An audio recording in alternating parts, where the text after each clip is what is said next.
और छोटे वाले ने कहा पिताजी मुझे अपनी संपत्ति का मेरा भाग मुझे दे दीजिए, मैं चला जाऊंगा परदेश कमाने के लिए। जब उसके पिता ने कहा कोई बात नहीं भाई, आज के दिन में बहुत सारे लोग अपना हिस्सा देते हैं अपने बेटे को, लेकिन उसने कहा ठीक है जी मुझे मेरा हिस्सा दे दीजिए और मैं अपना चला जाऊंगा परदेश। उसने क्या किया, हिस्सा मांग लिया और मांग कर चला गया परदेश कमाने के लिए। जब वहां चला जाता है मेरे भाई बहनों तो उसकी संगति कैसे लोग से हो जाती है, बुरे लोगों से। हालेलुया। ऐसे को ध्यान से सुनिएगा, पढ़ने का वक्त नहीं, समय है। जब वो परदेश चला जाता है उसका बेटा और उसकी संगति कैसे लोग से हो जाती है, बुरे मनुष्यों से। वो रात रात दिन घूमना शुरू करता है, नशे करना शुरू कर देता है, बहुत बुरी आदत उसके अंदर आ जाती है, संगति से बहुत प्रभाव होता है। हालेलुया। उसका बेटा क्या हो गया, बुरा बन गया, बुरे लोग के साथ क्या हो गया, रहते रहते बुरा बन गया, दारू पीने लगा, व्यसन करने लगा, गालियां देने लगा, रात रात कोठों पे जाने लगा। और यहाँ तक कि जितनी बाप की संपत्ति सब उसने क्या किया, पीने खाने में ऐशबाजी करने में बर्बाद कर दिया। अंत में उसके पास कुछ भी नहीं रहा, अकाल पड़ गया। उस देश में क्या हो गया, अकाल आ गया। हालेलुया। भूखा मरने लगा। अब भूखा मरने लगा मेरे भाई बहन, तब वो ढूंढने लगा एक काम। तो एक मालिक ने उसे अकाल के समय में कुछ सूरों को चराने के लिए उसे काम दे दिया। बोला ले जाए सूर को चराना, जो मूंगफलियां सिवान में फलेगा तो भी खाना।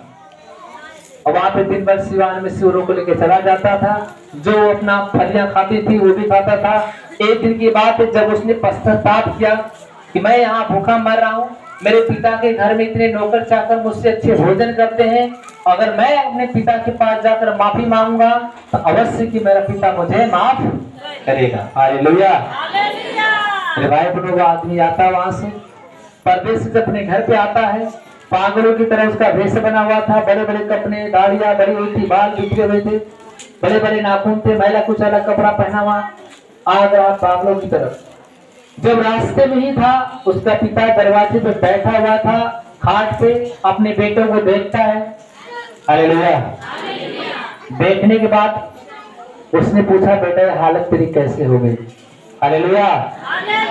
उसने कहा पिताजी मुझे माफ कर दीजिए, मैं आपका बेटा कहलाने के लायक नहीं हूँ। हालेलुया। मैं आपका बेटा कहलाने के लायक नहीं हूँ, मैंने आपके नजर में बहुत बड़ा पाप कर दिया और परमेश्वर के नजर में मैंने गुनाह करके गया हूँ, लेकिन फिर भी पिता मुझे माफ कर दो। कौन ऐसा पिता होगा, कौन ऐसी माँ होगी जिसके पास 4 औलाद हो, अगर एक औलाद नालायक निकल जाए तो क्या उसे प्यार नहीं करेगी, मार के भगा देगी? नहीं।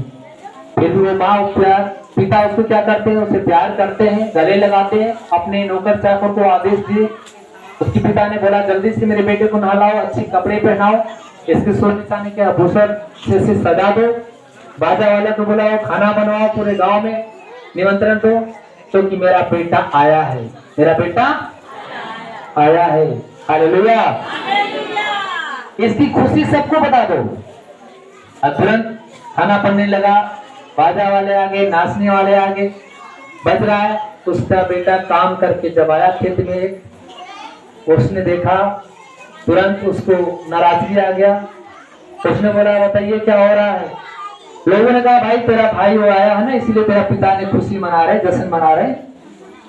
इसके बाद उसके पिता ने उसे जाके समझाया बेटा क्यों ऐसा नाराज। उसने कहा पिताजी बताइए, मैं आपकी इतने दिन सेवा किया, आपने मुझे एक बकरी का बच्चा तक नहीं दिया कि अपने दोस्तों में पार्टी मना लो, लेकिन आपका बेटा जो सब कुछ बर्बाद करके आया, फिर भी आप इतना खुशी मना रहे हैं।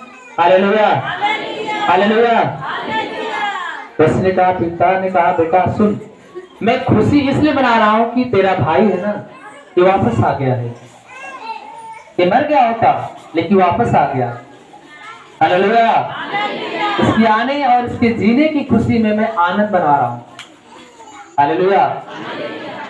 तब इसके बाद उसके पिता और दोनों भाई आपस में खुशी में शामिल हो गए। वैसे ही प्रभु कहता है कि जो मेरे भाई मेरे बहन पाप के रास्ते पकड़ लिए हैं, बुरे काम कर रहे हैं, अगर बाद में भी पछता कर वापस आ जाए परमेश्वर के पास, तो वह परमेश्वर दयालु जो आपको दया करने वाला है, वो दया करने वाला है। हालेलुया। हमारा आपका कितना भी बड़ा गुनाह हो, क्यों ना आपका पाप सिंदूर जैसे लाल है। बाइबल में प्रभु ने लिखा है कि क्यों ना तेरा पाप सिंदूर जैसे लाल है, उसे भी परमेश्वर धो के श्वेत जैसे कर देगा। उसे ऐसा नहीं करेगा कि आपने कितना पाप किया है, बस ये देखेगा कि मेरा बेटा ने अपने पापों को क्या कर लिया है, छोड़ दिया, मन फिरा कर मेरे पास आ गया। मुझे इस पर दया करना चाहिए। Hallelujah, hallelujah. परमेश्वर देखता है कि मेरा बेटा वापस आ गया। जब परमेश्वर के पास हम अपना मन फिरा कर आ जाते हैं तो परमेश्वर हमारे आप ऊपर दया, क्योंकि वो दयालु परमेश्वर, वो दया से भरा हुआ है। वो झट क्रोध भी करता है और झट दया भी करने वाला, अति करुणामय परमेश्वर। जैसे उसने दया किया यौना के ऊपर, क्या हमारे पर दया नहीं करेगा? करेगा नहीं करेगा? सब पे दया करता है परमेश्वर, क्योंकि वो अति करुणा परमेश्वर। झट क्रोध भी करता है, झट दया भी करता है। आमीन।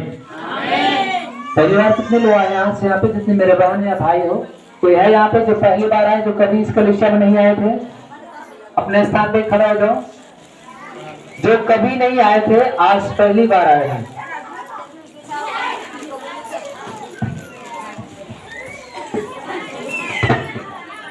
कोई है भाई या बहन जो पहली बार आए हैं, जो कभी नहीं आए थे इस प्रार्थना केंद्र के अंदर? पहली बार लोग आए हैं तो अपने स्थान पे खड़े हो जाए। मैं देखना चाहता हूँ जो नए लोग हैं, जो आज पहली बार है। पिछले हफ्ते में कौन लोग आए थे, वो भी खड़े हो जाए। पिछले हफ्ते में जो भी रविवार बीता है और शुक्रवार, कितने लोग आए थे, वो भी खड़े हो जाए। अभी पिछले रविवार को आए थे, शुक्रवार को आए थे, वो लोग भी आए हैं तो खड़े हो जाए। इनके लिए परमेश्वर की महिमा करिए जोरदार ताली से कि प्रभु ने इनको यहाँ पे लाया। हालेलुया। आइए मैं आपको थोड़े से प्रभु के कार्य दिखाता हूँ, थोड़े सामर्थ के काम दिखाता हूँ। हालेलुया।